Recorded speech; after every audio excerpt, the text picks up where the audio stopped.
हमारे इस YouTube channel के सेगमेंट फास्ट न्यूज में आप तमाम का इस्तकबाल है। इस वीडियो में आप देख सकते हैं कम मिनटों में बहुत ज्यादा खबरें। तो आइए शुरू करते हैं वीडियो को और देखते हैं आज की ताजा तरीन खबरें। हैदराबाद में चोरों को पकड़ने के लिए फायरिंग। हैदराबाद में कल रात पुलिस की जानिब से चोरों को पकड़ने के लिए हवाई फायरिंग की इत्तलात मिली है। फौरी तौर पर मिली इत्तलात के मुताबिक कल रात सिकंदराबाद के चिलकलगुड़ा इलाके में सेलफोन रहजानों की टोली को पुलिस ने पकड़ने की कोशिश की, जिस पर वो फरार हो रहे थे। इस दौरान मालूम हुआ है कि एक कांस्टेबल ने हवाई फायरिंग की। बाद अज़ां 3 रहजानों को हिरासत में ले लिया गया। पुलिस का कहना है कि फायरिंग नहीं की गई, धक्कम-पेल में इत्तफाकी तौर पर मिस फायर हुआ। मज़ीद तहकीकात जारी है, मज़ीद तफसीलात का इंतजार है। तेलंगाना में किसानों का कर्ज मुआफ। राहुल गांधी ने कहा जो कहा वो करके दिखाया। तेलंगाना की रेवंत रेड्डी हुकूमत ने बड़ा फैसला लिया है और 15 अगस्त की डेडलाइन से पहले किसानों का कर्ज मुआफ करने का फैसला लिया है। 31,000 करोड़ रुपए के ज़राई कर्ज मुआफ करने की काबीना ने मंजूरी दे दी है। इससे मुतालिक वज़ीर आला रेवंत रेड्डी की क़यादत में काबीना की मीटिंग हुई, जिसके बाद वज़ीर आला ने कहा कि हुकूमत 15 अगस्त से पहले किसानों का कर्ज मुआफ करेगी। इस दरमियान हफ्ते के रोज कांग्रेस के साबिक़ सदर राहुल गांधी ने तेलंगाना के किसानों को मुबारकबाद दी। राहुल गांधी ने ट्वीट करते हुए कहा, तेलंगाना के किसान फैमिली को मुबारकबाद। कांग्रेस हुकूमत ने आपके 2 लाख रुपए तक के सभी लोन माफ करके किसान न्याय यानी किसानों के साथ इंसाफ के अज़्म को पूरा करने की सिमत में तारीखी कदम बढ़ाया है, जो 40 लाख से ज्यादा किसान खानदानों को कर्ज से पाक बनाएगा। जो कहा करके दिखाया, यही नीयत है और आदत भी। राहुल गांधी ने कहा, कांग्रेस हुकूमत का मतलब है कि रियासत का खजाना किसानों और मजदूरों समेत महरूम तबकात को मजबूत बनाने में खर्च होने की गारंटी, जिसकी मिसाल है तेलंगाना हुकूमत का ये फैसला। हमारा वादा है कि कांग्रेस जहां भी हुकूमत में होगी, हिंदुस्तान का पैसा हिंदुस्तानियों पर ही खर्च करेगी, सरमायादारों पर नहीं। कर्ज मुआफी के फैसले से तेलंगाना के 47 लाख किसानों को फायदा मिलने का इम्कान है। कर्ज मुआफी के लिए वज़ीर आला का खाका भी जल्द ही सामने आ जाएगा। असेंबली इंतखाबात के दौरान कांग्रेस ने तेलंगाना की आवाम से वादा किया था कि अगर रियासत में इसकी हुकूमत आती है तो वो किसानों के कर्ज मुआफ कर देगी। कहा जा रहा है कि कांग्रेस के इस वादे से पार्टी को रियासत में जीत दर्ज करने में मदद मिली। उस्मानिया हॉस्पिटल की नई इमारत की तामीर से मुताल्लिक़ मुशाविरत जारी। दवाख़ाने उस्मानिया की नई इमारत की तामीर और संग बुनियाद के लिए चीफ मिनिस्टर रेवंत रेड्डी से मुशाविरत जारी है और हुकूमत जल्द ही उस्मानिया दवाख़ाने की नई इमारत पर ख़तई फैसला करके संग बुनियाद तक़रीब का ऐलान करेगी। वज़ीर सेहत दामोदर राज नरसिम्हा ने दवाख़ाने उस्मानिया आउट पेशेंट ब्लॉक की मरम्मत के बाद इफ्तिताह और दवाख़ाने में MRI मशीन के इफ्तिताह के दौरान ये बात कही। उन्होंने बताया कि साबिक़ा हुकूमत से दवाख़ाने उस्मानिया और रियासत में मौजूद शोबे सेहत की सहूलतों को बेहतर बनाने पर कोई तवज्जो नहीं दी गई, बल्कि Telangana institute of medical sciences के नाम से 4 नई इमारतों की तामीर के इक़दाम किए गए। उन्होंने दवाख़ाने उस्मानिया में सहूलतों को बेहतर बनाने के लिए पेशरू हुकूमत के मौक़ूफ़ को तनक़ीद का निशाना बनाते हुए कहा कि तेलंगाना में इक़्तिदार पाने के बाद कांग्रेस ने दवाख़ाने उस्मानिया के अलावा दीगर सहूलतों को बेहतर बनाने के इक़दाम का फैसला किया है। मिस्टर दामोदर राज नरसिम्हा ने बताया कि हुकूमत सरकारी तिब्बी सहूलतों को बेहतर बनाने के इक़दाम कर रही है।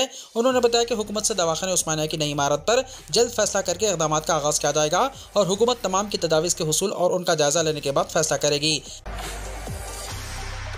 एंटी करप्शन ब्यूरो की टीम को देखकर सब इंस्पेक्टर फरार। तेलंगाना के जिले जगत्याल में अजीबोगरीब वाक़या। एंटी करप्शन ब्यूरो के अहदेदारों को देखकर रिश्वत लेने वाला एक सब इंस्पेक्टर मौके से फरार हो गया। यह अजीबोगरीब वाक़या तेलंगाना के जगत्याल जिले के एक पुलिस स्टेशन में पेश आया।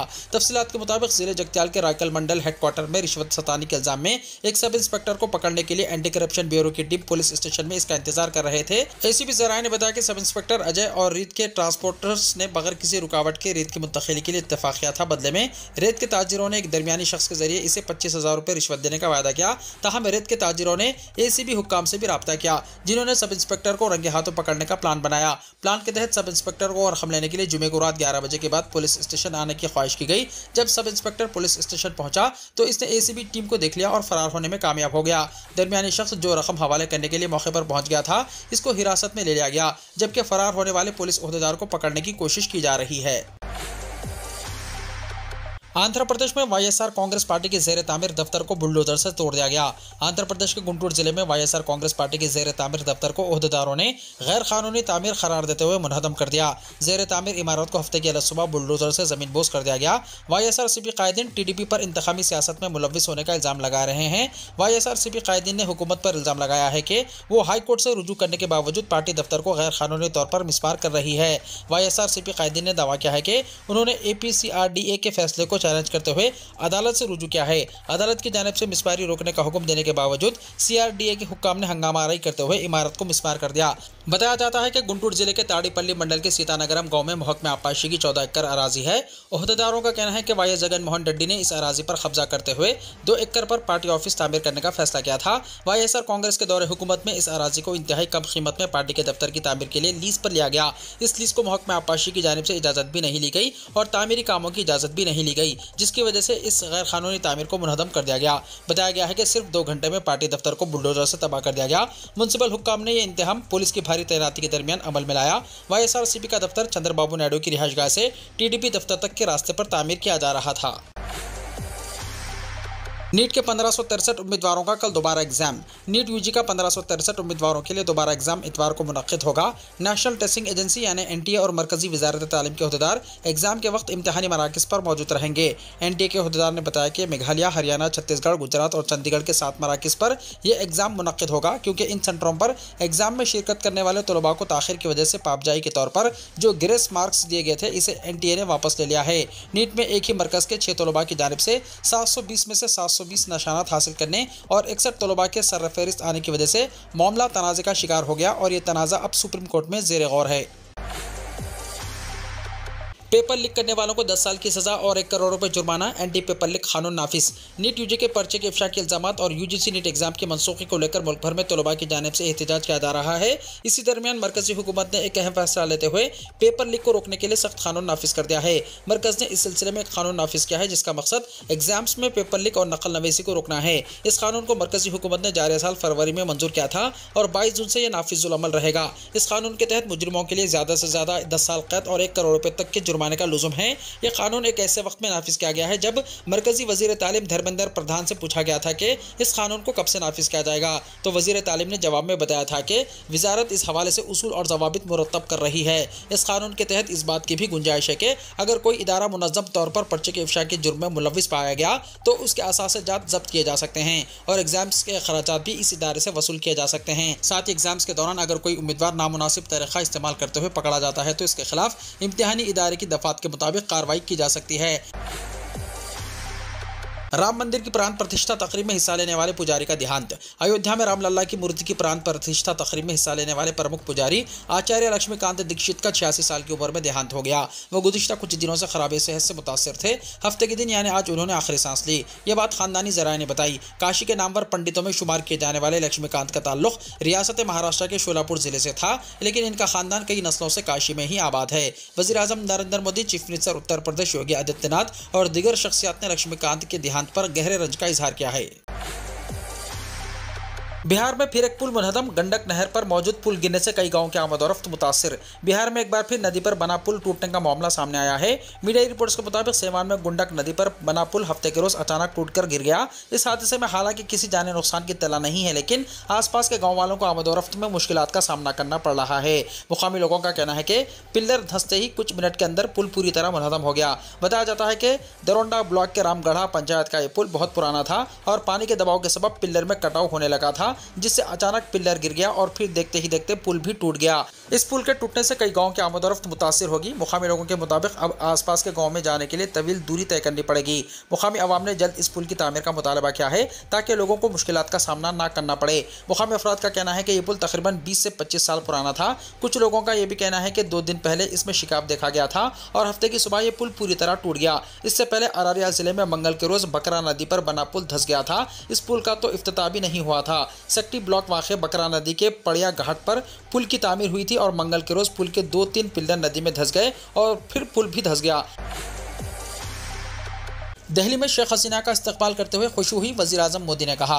वज़ीर आज़म नरेंद्र मोदी ने हफ्ते को बांग्लादेश की वज़ीर आज़म शेख हसीना के दौरा हिंदुस्तान को खुसूसी करार देते हुए कहा कि दोनों ने आज आबी वसाइल, सिक्योरिटी और आफात से निपटने के लिए मजबूत फ्रेमवर्क को बढ़ाने में ताउन का जायजा लिया।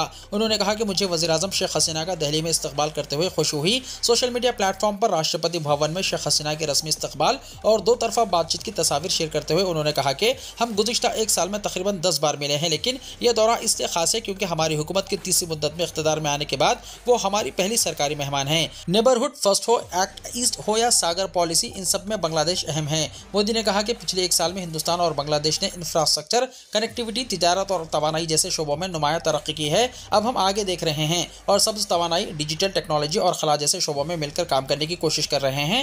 वज़ीर आज़म हसीना और मैंने आबी वसाइल, सिक्योरिटी और डिजास्टर मैनेजमेंट के लिए मजबूत फ्रेमवर्क को बढ़ाने में ताउन का भी जायजा लिया। हज 2024 आज़मीन हज के वतन वापसी का सिलसिला शुरू। 378 हाजियों के पहले ग्रुप का दिल्ली में शानदार इस्तकबाल। सऊदी अरब के मुक़द्दस शहर मक्का मुकर्रमा में दुनिया भर के लाखों मुसलमानों के जरिए हज 2024 की अदायगी के बाद अब उनके वतन वापसी का सिलसिला भी शुरू हो गया है। हिंदुस्तानी हुज्जाज भी फरीज़ हज अदा करने के बाद वतन वापसी के लिए तैयार है। आज सऊदी एयरलाइंस की पहली परवाज से 378 हाजियों के दिल्ली आने के साथ ही हाजियों के वतन वापसी का सिलसिला शुरू हो चुका है। आज शाम 5 बजे सऊदी एयरलाइंस की परवाज से दिल्ली के इंदिरा गांधी हवाई अड्डे पर उतरने वाले हाजियों का इस्तकबाल दिल्ली स्टेट हज कमेटी की चेयरपर्सन कौसर जहां ने फूलों का हार पहनाकर किया। उन्होंने सभी हुज्जाज इकराम को हज की मुबारकबाद पेश करते हुए वतन वापसी की मुबारकबाद दी। इस मौके पर दिल्ली हज कमेटी के executive officer Ashfaq Ahmad Arifi, deputy executive अफसर मोहसिन अली और दीगर अफसरान और स्टाफ भी मौजूद थे। काबे की चाबी के मुहाफिज का हुआ इंतकाल। फतह मक्का के बाद नबी अकरम सल्लल्लाहु अलैहि वसल्लम ने काबे के मुतवल्ली जलीलुल क़द्र सहाबी शैबा बिन उस्मान बिन अबी तलहा को ये चाबी दी थी, जिसके बाद से आज तक ये चाबी इसी खानदान यानी आले शैबा के पास है। खाने काबा के कुलित बरदार शेख डॉक्टर सालेह अश-शैबी 79 साल की उम्र में इंतकाल कर गए। नमाज जनाजा सनीचर को मस्जिदुल हराम में अदा करने के बाद मक्का मुकर्रमा के अल मुअल्ला क़ब्रिस्तान में सुपुर्द खाक कर दिया गया। वो 44 साल से इस मनसब पर थे। अखबार 24 के मुताबिक इदारे उमूर हरमैन शरीफैन की जानिब से शेख अश-शैबी के इंतकाल पर ताज़ियत का इजहार किया गया है। शेख सालेह अश-शैबी साल 1366 हिजरी में मक्का मुकर्रमा में पैदा हुए। इब्तिदाई तालीम के बाद आला तालीम जामिया उम्मुल खुरा से इस्लामिक स्टडीज़ में डॉक्टरेट की डिग्री हासिल की। बाद अज़ां कई बरस तक यूनिवर्सिटी में तदरीस की खिदमत अंजाम दी। शेख सालेह को बैतुल्लाह के कुलित बरदारों के सरबराह के तौर पर 1980 में उस वक्त मुकर्रर किया गया जब उनके चचा शेख अब्दुल कादिर अश-शैबी का इंतकाल हुआ और वो इस मनसब से आखिरी उम्र तक फायज रहे।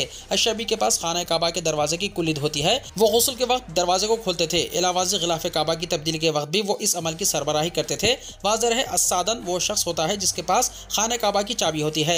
कुलित काबा 35 सेंटीमीटर लंबी होती है जो फौलाद से बनी है। फतेह मक्का के बाद नबी अकरम सल्लल्लाहु अलैहि वसल्लम ने काबे के मुतवल्ली जलीलुल क़द्र सहाबी शैबा बिन उस्मान बिन अबी तलहा को दी, जिसके बाद से आज तक ये चाबी इसी खानदान यानी आले शैबा के पास है। वीडियो को लाइक शेयर कीजिए और हमारे इस YouTube चैनल को सब्सक्राइब करते हुए इसके बेल आइकॉन को भी प्रेस कर लीजिए ताकि हर आने वाली वीडियो का नोटिफिकेशन सबसे पहले आपको मिलता रहे।